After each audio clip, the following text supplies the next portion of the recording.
Rick scored. He's around the outside, and he scored. He scored. FC wins. Holy Back to a brand new episode of the A Game. I'm Lucas Warren. I'm Ryan Hendricks. And I'm Hunter Boston. With March Madness set to begin soon, who are your picks as the favorites to win the championship? For me, it's got to be Tennessee. I'm rolling with the all Vols right here, man. I'm telling you, I love Rick Barnes, a Hickory guy. I'm a Hickory guy as well. Got to ride with those guys right there. 4 top 25 wins this season. 2 of them have came here very recently because they've beat both Alabama and Auburn. Got a guy named Dalton Connect as well who can just take over basketball games, and that's something that they haven't had in tournament past, so I'm riding with the Vols.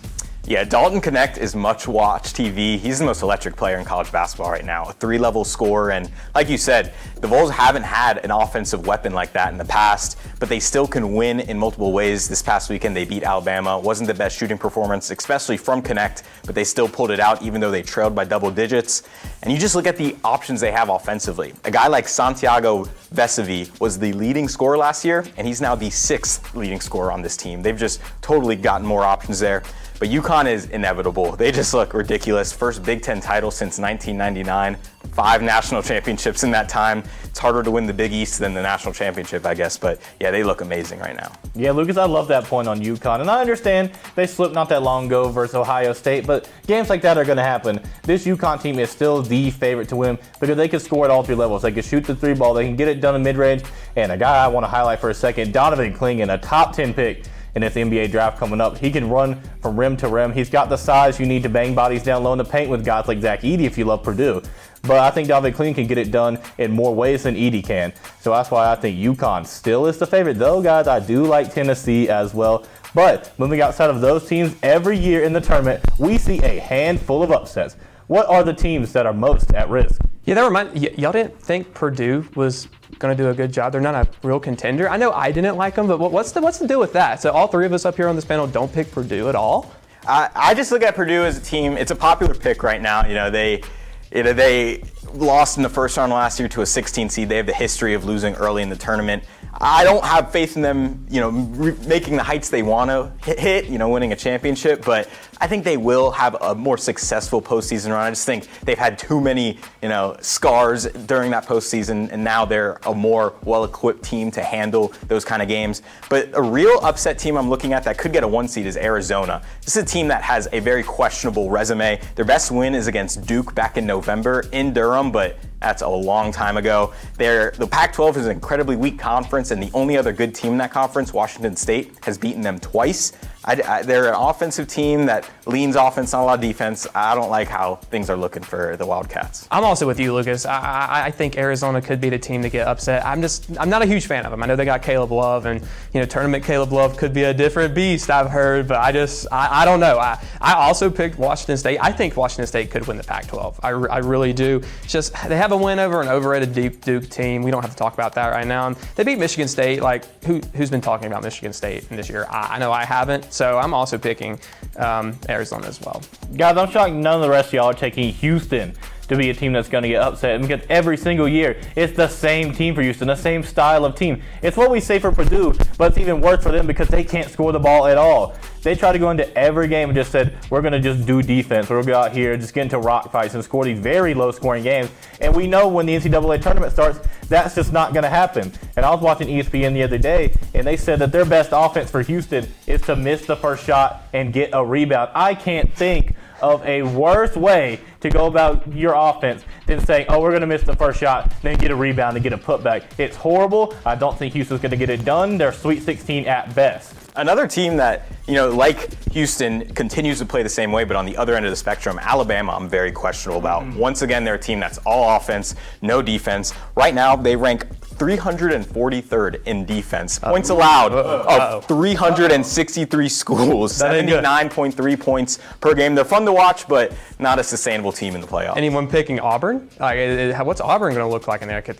I know they're going to have a higher seed because they're in the SEC. It's very deep, but are we even going to think about Auburn in this tournament? What are we thinking here? I don't know. I saw them in person. They didn't look. They were just okay. I mean, they clearly couldn't handle. They got Trey rattled. Phillip. Yeah, I mean, Tennessee did they just can't dog. handle the big pressure. They can't handle a loud crowd. Clearly. Yeah, they're cracking under pressure, especially with guys like Trayvon Spillers, Justin absent. And honestly, we might be talking about this team in this next segment because many teams are still fighting to make it into the NCAA tournament. What are some of the teams that you guys think could sneak in?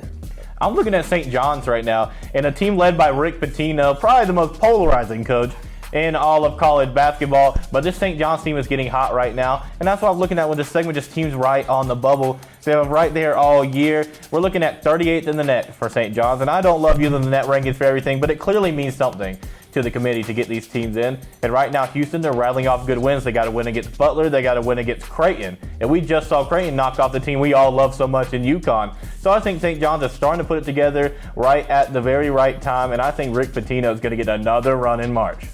Yeah, Rick Pitino had some things to say about his team in the loss. They took it hard. They took it hard. Yeah, but no, he broke out the white suit. He's looking fresh, and the team is matching his style. They've been playing a lot better recently. But a team I'm looking at that bubble, and they're still trying to fight to get on that bubble, is Ohio State. They fired their head coach Chris Holtmann 5 games ago. Since then, they're 4-1 under the interim head coach Jake Driebler. They have wins over Purdue and Michigan State during that time. They're 18-12, but this was a team that went on a 2-9 skid when that coach lost the locker room. That means they're 16-3 outside of that stretch. They're a better team than their record shows.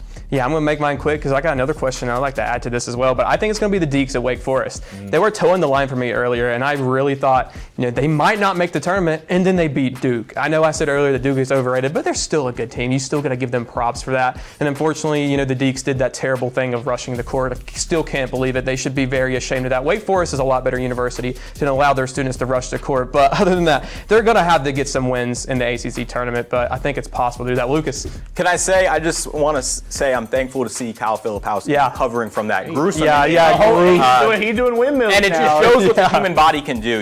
Recovering in just 7 days and hitting that windmill dunk. I mean, just remarkable. I heard Duke was a medical school, but I didn't know they were that good at medical that they could completely. Amazing. They could heal people better than ever. Yeah, exactly. But one team we didn't mention on here is we're on the campus of it right now. Could App State sneak in, or do they really just have to win the Sun Belt tournament here? I think they have to win the Sun Belt. Sorry to cut you off, but I think they don't have enough. They have some bad losses. I think that's what's really holding them back. I think the Sun Belt is what's going to be most stressful for this team, but if we can get in, I really think we could upset someone. Yeah, I don't think we're going to be able to get on the bubble, unfortunately. It's because of all our losses. Losses like Northern Illinois and Oregon State, they're not going to put us in that way. And so I do think we do have to win the Sun Belt tournament. But come on, guys. Guys at ESPN writing articles, what are you doing? Yeah, come on. Talk about some. We should talk about if James Madison doesn't make it in. That's where the conversation starts. That's completely foolish. We swept them this year at their court, and here App State is better, but we're not going to get on the bubble, sadly, because of the net ranking. Yeah, Ryan, was it you that said there's name a better duo than JMU and being overrated? And it's the truth. That's the truth. It really is. And unfortunately, I'm with you. Kind of App State with the losses that we have do not look good. The wins look great. Losses don't look good. I'm not even sure if Northern Illinois won 10 games this season. They're already eliminated. Yeah, Texas State did not have a very good season as well. But you know what we should do? Just go win the Sun Belt tournament because that's going to be the best thing possible. And just get us the automatic bid instead of the at-large. Exactly. We're the number 1 seed. We win these games. We get to the tournament, and we can make some noise while we're there. But stay where you are. When we get back, we'll hear about some upcoming tournaments in March Madness.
What brings us to mountains? Is it the possibilities that await us at the top? Are we looking forward to how the challenge will mold us, transform us? Maybe the mountain is inside all of us. After all, we are mountaineers. Appalachian State University.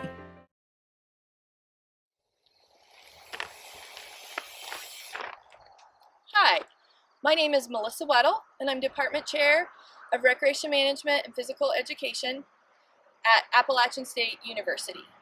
We offer 2 degree-granting programs, one in Recreation Management with a focus in Outdoor Experiential Education, Recreation and Park Management, and Commercial Recreation and Tourism. Our second degree-granting program in Health, Physical Education, and Coaching offers teacher certification for public schools in health and physical education. You can get a minor or certificate in coaching. We are the front porch to the Beaver College of Health Science, where our focus is on quality of life, wellness, and physical activity. We're located in the beautiful mountains of Boone, North Carolina, so come join us, check out our website, or take a class.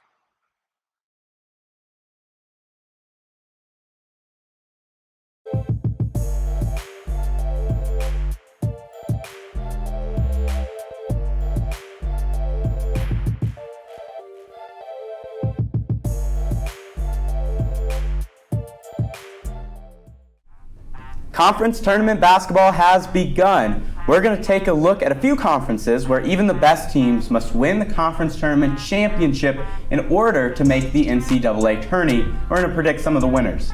Our first conference with teams looking for the automatic bid, the West Coast Conference. Home of Gonzaga, who has struggled this year. They may even need the automatic bid to get in. St. Mary's sits at the top ahead of the Bulldogs, as well as San Francisco and Santa Clara. Andrew, we'll begin with you here. Who will win the West Coast Conference? Cody, I think it's pretty simple. I think St. Mary's is going to win this conference for a couple reasons. They're top 3 in field goal percentage in the conference at 46.7%. They are first in rebounds per game in the conference with 39.7%. And they have a 15-1 record in West Coast Conference play, only losing to number 23rd ranked Gonzaga late in the season by a score of 70-57. So they remained pretty much unblemished in West Coast Conference play, and that's why I feel confident that St. Mary's will make it into the big dance.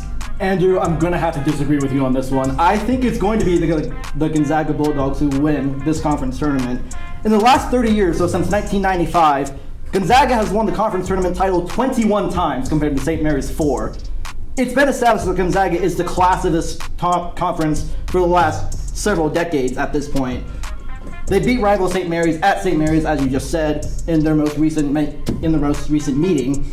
So I think that the Gonzaga Bulldogs are going to pull this out and once again become West Coast Conference Tournament champion. Might I stop you there? St. Mary's is great at rebounding. You look at their center, Mitchell Saxton. He has 7.3 rebounds per game. They rely on their defense and rebounding to get it done. I think that's what's going to propel them to the big dance. I think that for Gonzaga, though, you have to... I will settle this. I'll settle this right now. I think it is the year of the Gales. They've already shown that they can beat Gonzaga and other powered ranked teams like Colorado State, like they did back in December, I think it was. And they have a talented backcourt in Aiden and Augustus that I think that they can get them potentially back to the Sweet 16 like Coach Randy Bennett did with them back in 2010. Absolutely. There's a reason why these Gales are doing so well, Holland, and that's because they're finding success in their rebounding and defense, and also their unblemished record in West Coast Conference play is definitely making me confident. I'm sure it's making you confident as well. How can you say it's unblemished when they just lost to Gonzaga at a home game? Unblemished for most of the season, Dylan. Like, come on, you got They went most of West Coast Conference play without a loss. It was at the very end of the season that they lost. Yeah, and we're heading into conference tournament play where the end of the season is going to determine what you're going to be playing like, for the most part, in conference tournament play. I'm not counting out these Gales. There's a reason why they got 15 straight wins in conference, and it's because of their execution. Look, Gonzaga's got one, the Gales got one. This is going to be what decides it for real, but I think that it's the Gales' turn. Gonzaga and St. Mary's did split their head-to-head. Gonzaga beat St. Mary's most recently 70-57. It was St. Mary's only loss in conference.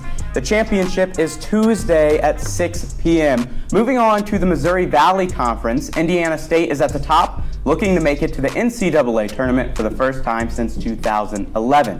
Drake and Bradley trail behind them. Dylan, who is coming out on top in the Missouri Valley? I've got another Bulldogs team, and that would be the Drake Bulldogs. They went 1-1 against Indiana State, which is at the top of the conference at the moment. However, they also beat Bradley twice, which is another one of those teams contending for the conference title.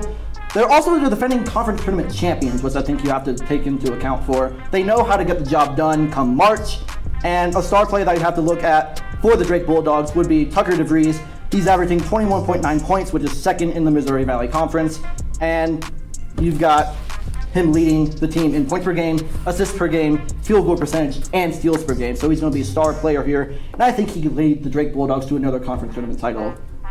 I'm gonna have to play devil's advocate here with you, Dylan, because I'm gonna be honest here. I'm not for all the dogs here. You get it because of Drake. Good one. Very clever. Thank you. But I've got the Sycamores, because when you look at this team, they've got a deep bench. They've already shown that they can beat teams within their conference like Bradley and Drake University, and they've got a strong backcourt with Swope and Conwell, as well as Julian Larry and Jason Kent, that I believe that they could take them very far in the tournament if they're able to get in. And then not to forget a solid center in Robbie Avila, who's had a rather eye-opening season, scoring over 17 points per game and leading his team in scoring. But might I add, Holland, Tucker DeVries, he has 21.9 points per game. I don't think he stacks up closely to what Avila's putting out for the Sycamores. Touch on that as well. I think that because of all the scoring, like you're gonna get outscored when Tucker DeVries is putting up nearly 22 points per game, as well as Darnell Brody, who's averaging 8.1 rebounds per game. If you're getting that many second chances, you're going to be giving DeVries and other players on that team additional chances to put up even more points against your defense. But we're talking about a team with 5 guys that are in double figures, that they're able to, any given night, that we can have Jason Kent, he's got rebounds. He's leading the team in rebounds. And we got Julian Larry, who's leading the team in assists, and then Swope and Conwell are just the attackers.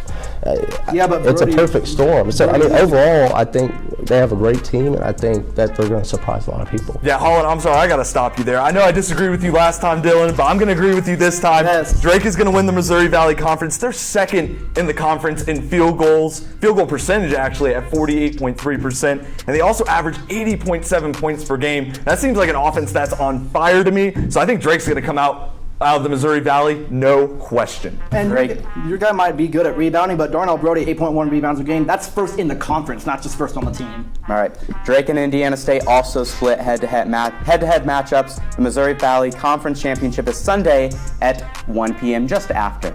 An hour away from Boone now, the SoCon tournament will take place in Asheville this week. Sanford sits on top of the SoCon ahead of UNCG, Chattanooga, and Western Carolina. Holland, who finishes on top? When looking at the rest of the Southern Conference, it's undeniable. I have to go with Sanford here. Every time that they've faced any of the challengers to this title, they've just absolutely dominated the other threats, such as Western Carolina and UNC Greensboro within the Southern Conference, just by outshooting them by the perimeter. And I mean, for the most part, even though I was born and raised in Greensboro, even bias from the city that I grew up in can't make me choose anybody other than Sanford. Let's go Andrew here. Holland, I'm honestly shocked. You're from Greensboro and you're just not going to pick the Spartans? I feel like the Spartans are the no-brainer here, and believe me, I'm going to be bold. I'm going to do this. The Spartans had made March Madness most recently in 2018 and 2021. They made it every 3 years over the past couple years. Guess what? It's year 3. We're in 2024, and I think it's the Spartans' time to shine. They're top 3 in field goal percentage in the SoCon right now, with 46% shooting per game this season, and they're first in three-point shooting at 40% on the season. They can make it rain from deep. So believe me, give me the Spartans here. I think this is their time to shine based on their offensive numbers. That is a crazy pick from you, Andrew. I do not know how you think the Spartans are going to pull this out. You'll be shocked here, but I'm picking another Bulldogs team in Sanford. You've got Okoro, who's averaging 15.2 points per game on 59% shooting, so he's very efficient from the floor. They also have 2 of the top 5 guys in steals per game in Sadden McCray and Ryland Jones. However, I think a worry for them is that Stanford has lost 2 of the last 5 games, so they're not as hot going into the conference tournament. However, I think they will be able to turn it around. Where are you getting this idea for UNCG to come from? Well, you just said you were worried about Stanford. I would be worried, Dylan, because I do know about this because I'm from Greensboro, and it is 2024. So might I point out to you, Holland, that a valid point there. Nikhil Brown-Jones, your guy from Greensboro, he's averaging 19.3 points per game. He's getting 7.6 rebounds per game as well, and he's shooting 55.3% from the field. You can't tell me he's a playmaker for the Spartans team, because he is. I mean, if Stanford continues playing the way that they have so far this season, I don't think anybody else is challenging them for this title. I mean, I don't think there's any argument. As much as I love Greensboro, as much as I love where I came from, I got to call a spade a spade. All right, we're going to end that one there. Stanford beat UNCG twice this season, winning by 9 in both games. The SoCon Championship is Monday at 7 p.m. And now for the Western Athletic Conference, Grand Canyon, who only has 4 losses on the season but has had 2 back-to-back losses that hurt their chances to get an at-large bid, sits at the top, so they're going to need the automatic. Tarleton State and Texas Arlington are right on their heels. Andrew, who wins the WAC? Yeah, I'm going to pick Grand Canyon here. I actually have gotten to watch some of Grand Canyon's games this season. By the way, I'll point out they have a very electric fan base from both students and alumni alike. They're first in the WAC, averaging 79.9 points per game, as well as 38.7 rebounds per game, which makes me really confident in their overall play. They have a 16-3 record in the WAC this season, and guard Tyan Grant Foster averages 19.4 points per game, as well as 1.4 blocks per game, so he could get it done on both the offensive and the defensive end as well. And then forward Gabe McLaughlin, he also leads the team in rebounds at 7.5 rebounds per game. They just seem like a very complete team, so give me Grand Canyon. Andrew, we're going to have to disagree again. Twice in a row? Give me Tarleton State. Oh, come That's on. giving me The Red give me Iguodala vibes. Texans. This is just give me Iguodala all over again. Come on. They started their season off with a 12-7 record, and they were able to turn their season around and win 10 straight games up until this point. And I mean, with them on such a hot streak, and with the way that the rest of this conference is looking, that would have left Grand Canyon with another Western Athletic Conference and another NCAA appearance. You can't put aside a team that is first in the WAC in points per game, field goal percentage, and rebounds. You just can't do that. I can when it's a team that has enough momentum and firepower right now to beat this Grand Canyon team. And Postseason plays different, my friend. So I will say, Holland, originally I was going to pick Tarleton State for this game, but upon looking at the stats from our lovely friends over at ESPN, it's become clear to me that Grand Canyon is the better team for this matchup if it was going to be Grand Canyon versus Tarleton State. These are all the stats that Grand Canyon is better at than Tarleton State. Points per game, field goal percentage, 3-point percentage, rebounds per game, blocks per game, opponent points per game, field goal percentage, 3-point percentage, rebounds per game, assists per game, and personal fouls per game. So they cause their opponents to commit even more fouls than they do. And again, Grand Canyon won their conference tournament last year. So they know how to get the job done, just like we mentioned Drake earlier. So experience always does the job. Experience matters. Experience matters. Absolutely. I'm just getting double teamed. Give me the vote. All right, I want to ask a question here real quick, though, because yes, Grand Canyon has been the better team throughout the season. They blew out Tarleton State in January, but Tarleton State got revenge a couple weeks ago. Does it bother you guys, as Grand Canyon supporters here, that Tarleton State has been as hot as they have been to close the season? Regular season doesn't mean anything on postseason basketball. Postseason basketball is a whole different game, and when you're leading that many statistical categories, I don't know how you couldn't choose Grand Canyon in this situation. Yeah, I think that, there may be a little momentum for Tarleton State, but I don't think it's going to be enough to overcome all the statistical advantages Grand Canyon has. Plus, they've been able to get the job done before. They've appeared in March Madness several times, thanks to winning the Western Athletic Conference. I think it's almost a shoo-in for them to win this. It may be a little close at times. A shoo-in is but I is think a that stretch. I think that A beat they're the from clear the favorite. yoke. Absolutely clear, by far. Look, forget all that. I've got my money on Anchor. and Tarleton State. You'll be losing that money. You will. The Western Athletic Conference Championship is tomorrow at 8:30 p.m. And now for the one that you've been waiting for, the Sun Belt. App State won the regular season title after finishing 16-2 in conference play. James Madison and Troy follow close behind. Dylan, who wins the Sun Belt? Y'all may be shocked by my pick here, but I'm going with the Appalachian State Mountaineers. Like, seriously? Like, why are we even picking this tournament?